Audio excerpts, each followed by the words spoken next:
Hello everyone and welcome back to your Intro to Soc course. This week we'll be going over Chapter 9, which examines gender and sexuality.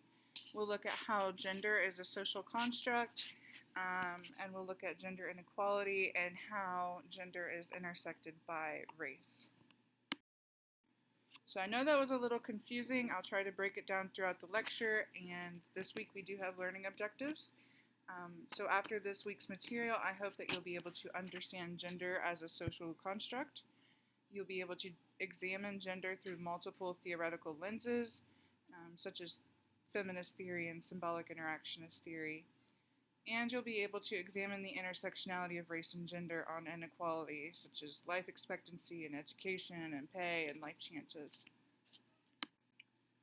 So, like usual, I will begin our lecture with defining the terms that are of interest, which are sex and gender this week. Sex and gender are often used interchangeably, but sociologists like to differentiate between the two. So, how are they used interchangeably? Well, for instance, on a job application, you might see a checkbox that says select your gender, male or female. But this is an inappropriate use of the term gender. The application is actually referring to the term sex. And understanding the differences between these two terms is essential for understanding the concepts throughout this section. So we'll spend the next few minutes making sure that we are all clear about the differences. So sex refers to an individual's membership in one of two biologically distinct categories, male or female. There are primary sex characteristics, which are biological factors, such as chromosomes, hormones, and reproductive organs that distinguish males from females.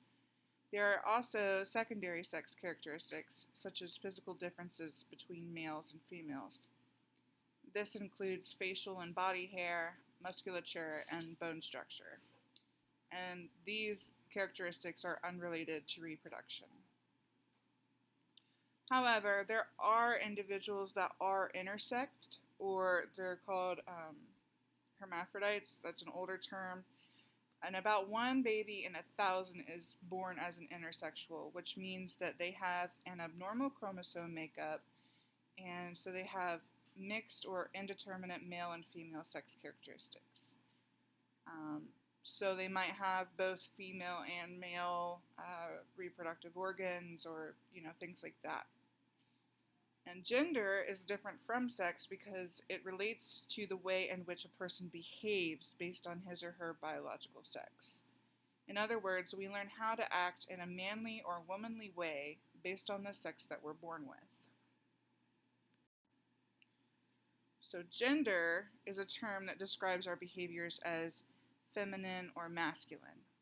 In American society, it is often expected that women will behave in feminine ways and men will behave in masculine ways. Of course, we all know individuals who don't fit this description or who behave with varying degrees of femininity or masculinity. But these individuals sometimes face sanctions or, negative stereotypes, or maybe even, punishment, or they're being sneered at in some way because their behavior contradicts the expectations of society. So women, should act feminine, so they should be quiet, composed, they should always look pretty, they should try to be as thin as possible and, have, the typical feminine characteristics. Men, on the other hand, are allowed to have masculine characteristics, so they can be loud and assertive and powerful and dominant, because that's what's expected of them. So, gender identity refers to the individual's self-definition or sense of gender, while gender expression refers to an individual's behavioral manifestations of gender.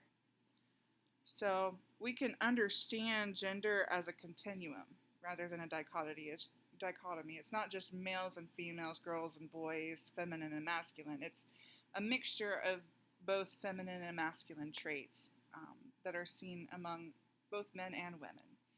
And the term gender identity refers to the person's sense of gender. So I may be biologically a woman, but I might not fit into the typical feminine characteristics. I'm quite loud, I'm definitely assertive, and so I express that through gender expression. I don't wear dresses, I don't wear makeup, and I'm not thin. So there are many ways that I am not feminine, like the prototype feminine woman.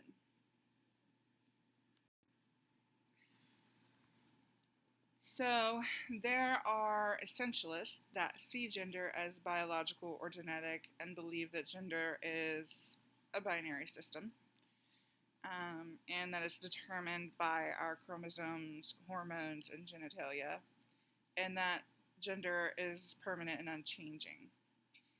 However, I would like to point out that these essentialists are generally not sociologists, and they are often in fields such as medicine and theology and biology. So it's kind of hard to have these different viewpoints from individuals that may be doctors and say these are permanent and unchanging, and then you have sociologists which are saying, well, no, it's more complicated than that. But I do think it is important that we understand that there are individuals out there that do believe it is a binary system.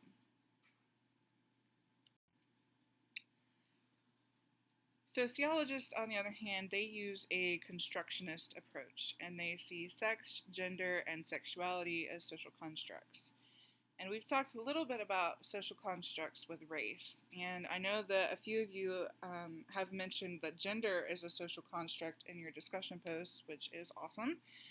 It means that you're really getting the sense of this material, and you have a clear understanding of how different things can be constructed socially rather than biologically. So, constructionists believe that gender is constructed or created through our interactions with other members of society. In the United States, we tend to classify people as being male or female, but other societies have different classification systems, some of which are mentioned in your textbook, so hopefully you've read some examples. And then these other societies, people are treated differently based on the norms associated with those other systems. So there are cultures that, in our culture, we value thin women who are in high-end fashion and they don't have a lot of tattoos. They may have some piercings, things like that. But in other civilizations and other societies, it may be that women are, they value women with longer necks. So they'll put these braces on their necks to extend them. And that is considered a norm. And it's women trying to get the beauty quality that is accepted in their society. And along with constructionists, we see queer theorists who emphasize the importance of differences and rejects ideas of innate identities or restrictive categories of gender and sexual identity.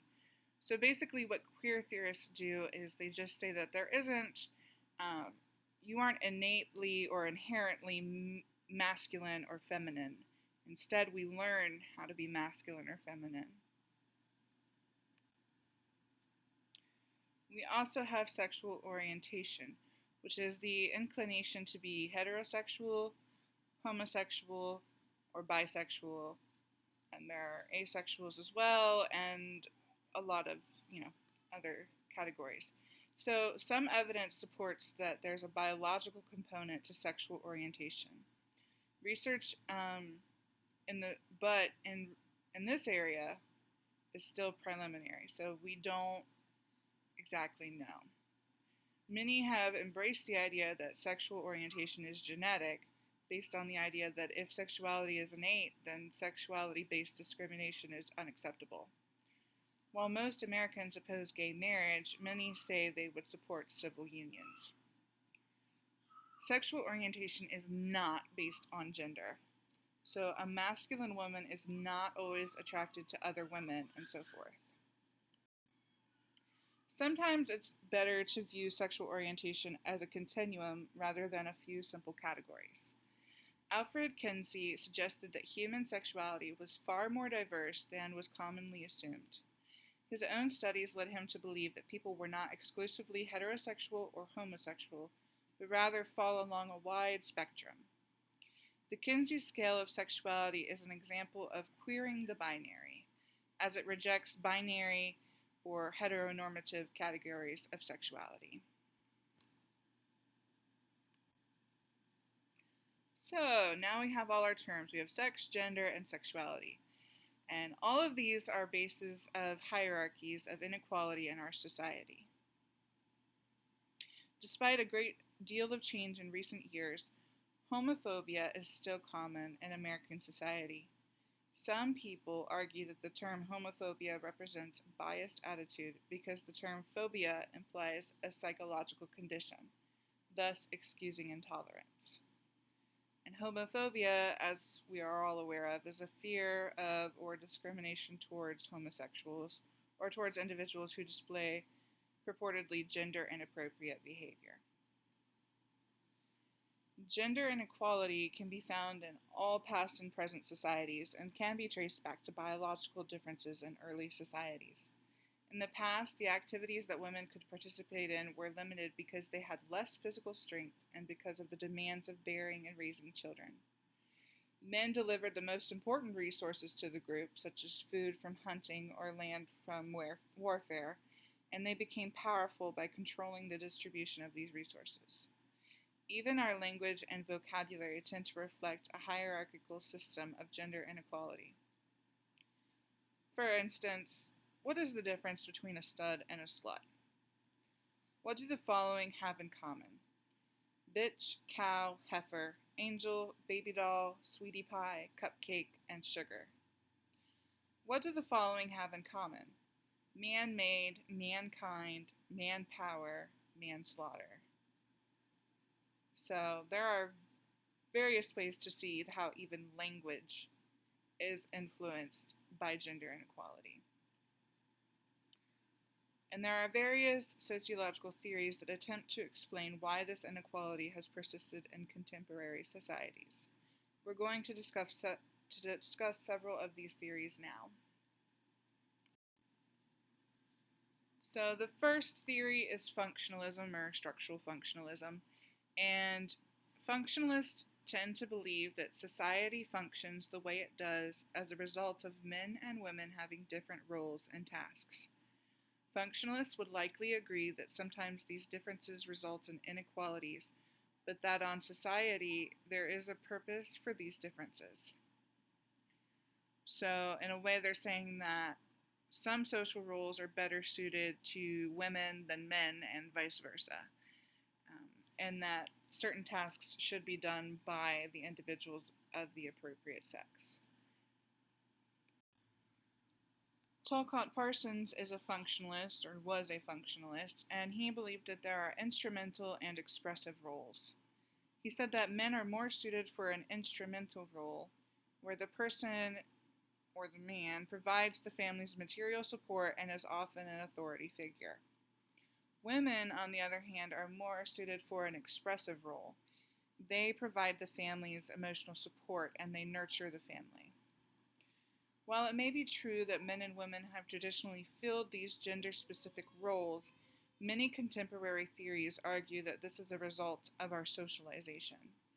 So these roles that we take on are actually due to the way we have been taught to behave rather than an inherent role.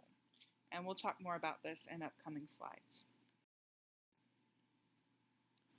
Conflict theory. So according to the conflict theorist's point of view, men stand to lose a great deal if gender inequality disappears. For example, they would have to do more unpaid work or pay to have their homes kept up and children cared for. Conflict theorists are interested in the imbalance of power in society and the struggles that people go through trying to gain access to power to which they traditionally have not had access to. In many societies, it is clear that women have not had access to power and oftentimes still don't have access to power. Therefore, gender inequality can be found in all past and present societies, and it invariably takes the form of patriarchy or male domination. So we need gender inequality so that the men can dominate and have better access to power and resources and better privileges.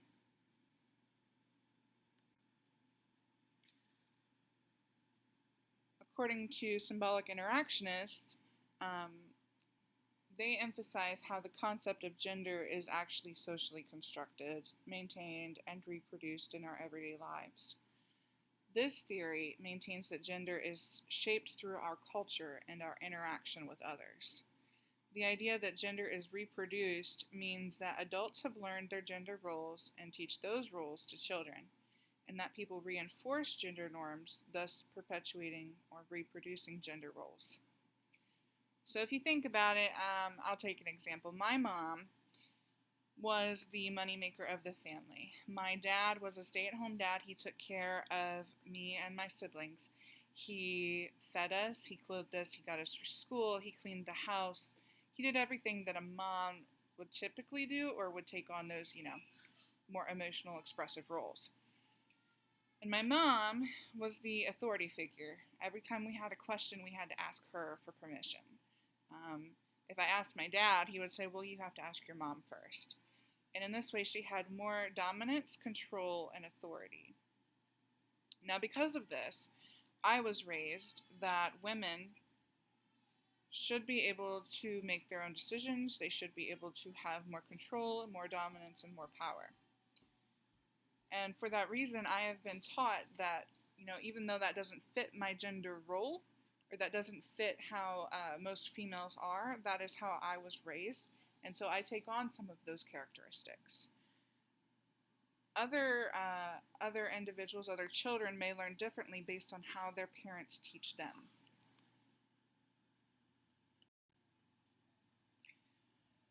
And lastly, we have feminist theorists, and they apply assumptions about gender inequalities to social institutions to illuminate how gender inequality affects all areas of social life, which we'll go over a little bit more in the next few slides. But before we do that, let's go ahead and just compare the different theories that we have. So we have structural functionalism, conflict theory, and symbolic interactionism. These are our three major theories. And so structural functionalists say that women are naturally more nurturing and thus make better nurses and teachers of young children, while men are naturally more logical and thus make better lawyers and computer programmers. So they're saying that sex determines which roles men and women are best suited to. Conflict theorists, on the other hand, say that because of the traditional division of labor and families, males have had more access to resources and privileges and have sought to maintain their dominance. And a case study of that would be that male-dominated occupations generally hold more prestige and are paid better than women, and that women may encounter difficulties entering male-dominated occupations, whereas men may more easily succeed in female-dominated occupations. So there's actually been a study done that shows that men that work in typically female-dominated occupations such as nursing are more likely to get promoted and rise to the top of the ladder. We call it a glass escalator because where they're men, they're able to move right on through while women struggle. And where women have a hard time getting into the male-dominated occupations, we call that the glass ceiling. It's kind of like an invisible wall that obstructs women from reaching certain positions in male-dominated workplaces and workforces. And then thirdly, the symbolic interactionists view gender as a learned construct through the process of socialization, that gender inequalities are reproduced through interactions with family, peers, schools, and the media. And we'll talk a little bit about that more in the upcoming slides.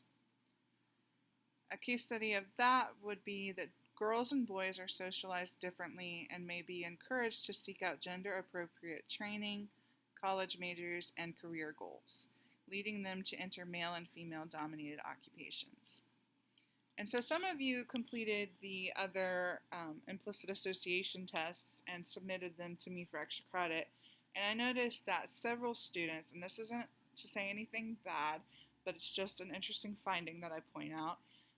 Several students view women as more of a stay-at-home body and men as the providers of the family. And that is a typical bias that many individuals have, and it's just because of the way that we have been taught. So, moving on from that, I want to ask you if you can identify specific examples of gender role socialization in your own life. So, gender role socialization is the lifelong process of learning to be masculine or feminine, primarily through four major agents of socialization, which are families, schools, peers, and the media. So, can you provide examples for me? Like, for example, were you ever told that a specific behavior wasn't appropriate because you were a boy or a girl? Did you ever receive a harsher or more lenient punishment because of the fact that you were a boy or girl? Did you ever get in trouble or made fun of because you're a male and you wanted your fingernails painted? Or did you ever receive a harsher punishment for being rowdy in class because you're a girl? I know you're sometimes hesitant to think that the way that you act out your gender has actually been socially constructed, but there are differences in the ways that we have been treated in our own lives as a result of our biological sex and subsequent gender role socialization. So now I'm going to talk about the different forms of socialization that we get. One would be families. Families are usually the primary source of socialization and greatly impact gender role socialization. Children are often exposed to their families as the primary agent of socialization, and oftentimes this may be the only agent of socialization that the child experiences until she goes to school, or he goes to school. And then there's also the social learning theory that says that children tend to mimic significant role models in their lives. For instance, a boy sees his father working on the car. The boy looks up to the father and identifies with his father's biological sex. So the boy learns indirectly, through observation, that it is a man's job to work on the car, and he internalizes that expectation for himself as well. This boy has just experienced gender role socialization, even if he isn't unaware. Another agent of socialization is schools. Schools socialize children into gender roles that go with their sex. So, schools are generally the first agent of socialization that children experience outside of their immediate families. This may be the first time that children are introduced to thoughts and ideas that actually contradict those of their families. Therefore, schools are a very important agent of socialization, and the messages children receive in schools can certainly have a big impact on the way they think about themselves. So, as I gave earlier an example of my life and how I was taught that, women can be powerful and authoritative because my mom decided to work and my dad stayed at home. Well, that was my first agent of socialization. And then I went to school, and in my school, I noticed that none of my other friends had dads that stayed at home. And in fact, it was mostly the moms. Like, if we would go to the zoo and parents would volunteer, only my dad would be there. He would be the only male, and the rest would all be females. And so I saw that there was a contradiction here, that females typically are the ones nurturing the children and staying at home, and the men are usually the one working. And so this contradicted those ideas and beliefs that I was taught to believe as a kid from my family. And we also know that school is very impactful because teachers influence how we perceive ourselves. For example, research shows that in school, teachers tend to favor boys in several ways. Boys receive more attention and instructional time. They are more likely to be called on in class. They are presented with more challenging questions or tasks, and they are given more praise for the quality of their work. Girls are expected to be intellectually inferior to boys, especially in math, and teachers are stricter with girls' behaviors for being loud, disruptive, and showing aggressive behaviors, because these acts fail to conform to traditional norms of femininity. So this kind of makes me wonder, what message does that send to the boys and to the girls as they are taught in school? Research also shows that there are some discrepancies in treatment of boys and girls based on race. Teachers are more likely to view minority students less favorably than their white students, which results in lower grades for the minority students.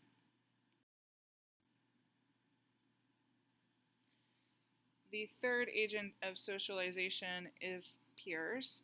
In Western society, peer groups are an important agent of socialization. In fact, many sociologists argue that peer groups are the most dominant agent of socialization from middle school all the way throughout adulthood. Teens are rewarded by their peers when they conform to gender norms, and they're stigmatized by their peers when they don't.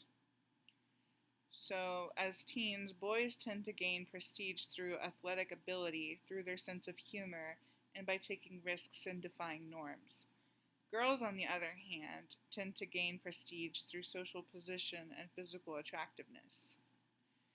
When teens receive praise or punishment, they are learning which behaviors are acceptable for them based on their gender. And the last agent of socialization is the media. There is no question that sex role behavior is portrayed in a highly stereotypical manner in all forms of the media, including television, movies, magazines, books, video games, and more. The media is a highly controversial agent of socialization because we know that they impact us, but there is much debate about exactly how much we are impacted by the media. We can note that in recent decades we have seen some interesting correlations. So female models have gotten thinner, male actors have gotten more muscular, and both boys and girls are experiencing higher rates of depression, more cases of anorexia and bulimia, and more problems with self-esteem and self-worth. This is because boys and girls typically wish to become like those female models and those male actors who are really females that are really thin and the male actors that are really muscular. And when they fail to do those things, it results in depression and health issues. And so this leads me into the critical thinking exercise that I have assigned for you, which examines how the media sees and influences our perceptions of gender. There are 3 parts.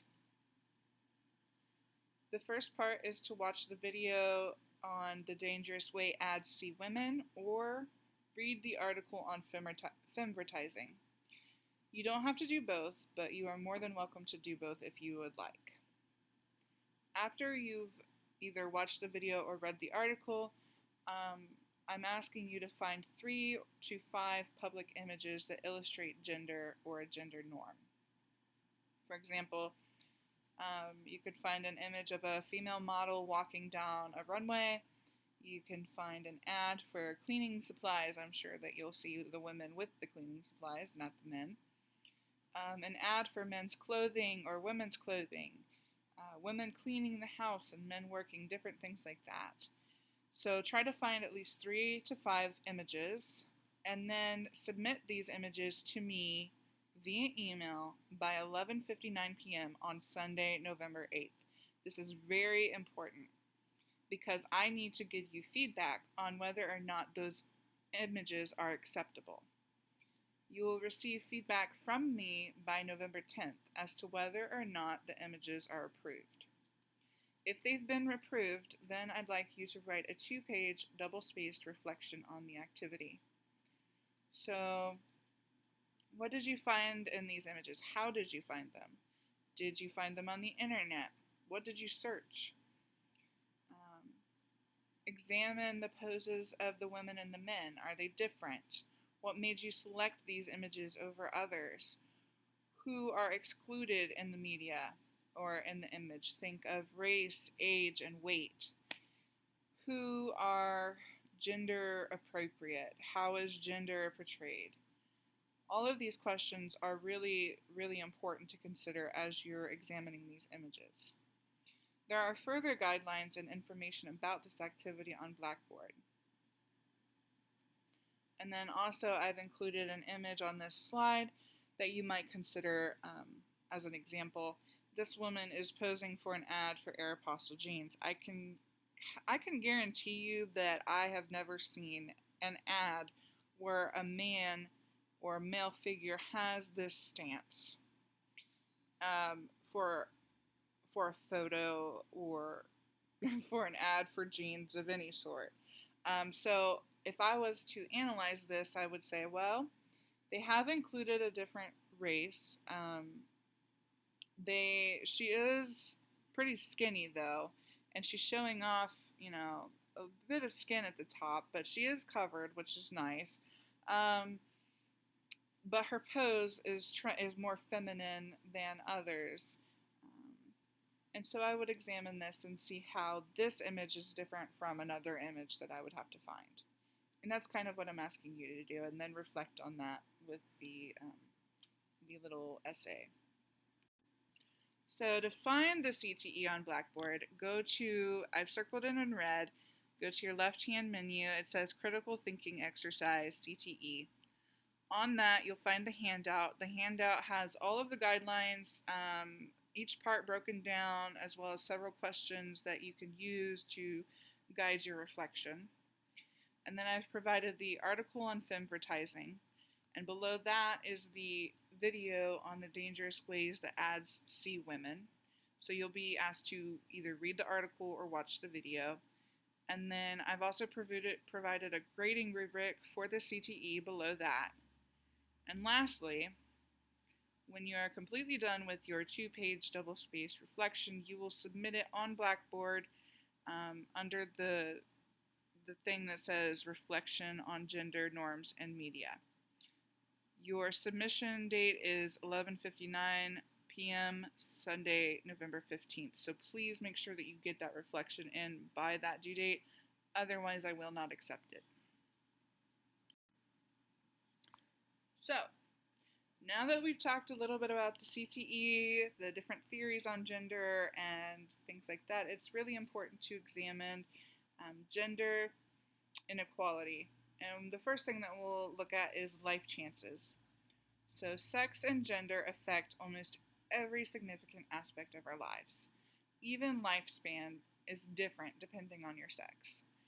Females born in 2016 are expected to live to an average age of 81.1 years, while males born in the same year are expected to live 76.1 years. But it's also important to recognize that life expectancies differ by race too. This chart was collected in 2010, so it's not as recent, and it shows that Hispanic individuals have higher life expectancy rates than whites, blacks, and other races. We see that Hispanic females live the longest or have the highest life expectancy, while African American males have the shortest life expectancy. Women are also disadvantaged in institutional settings in our society. Compared to men, women are more likely to do a disproportionate amount of housework, earn less than their male peers at work, and live in poverty. And women are also more likely to work a second shift. I'll go over a little bit on each of these things in the next few slides. So, this is a graph that shows that in 1975, 44% of the individuals that were married only the father worked. And then 36% were married and had both parents work. 1.3% had a single mother. 2% were married and neither parents worked. And then 14% they were married but only a mother works. And then 1.4% single fathers worked. So it shows the family composition and how it's changed over time and who is more likely to work. So we see that for the majority in 1975, only the father worked, or both parents worked. However, in 2016, it's changed a lot. Only 20% of the population includes a married couple where only the father works. In fact, the majority of it is that both parents work at 41.3%. And there's also an increase in single mothers working, single fathers working, and where only the mother works too. So there has been a change in who works and who doesn't work. However, the type of job that men and women do also differ. Although this chart doesn't show it, women are more likely to do care work, which can be both paid and unpaid services that include things like caring for children, the elderly, and those who are sick or disabled. Some of the tasks that women do in care work include bathing, cooking, getting groceries, and cleaning. More women do care work than men, even when they work outside of the home. Care workers are also paid lower wages and receive little to no benefits despite the overall rise in education level for these workers.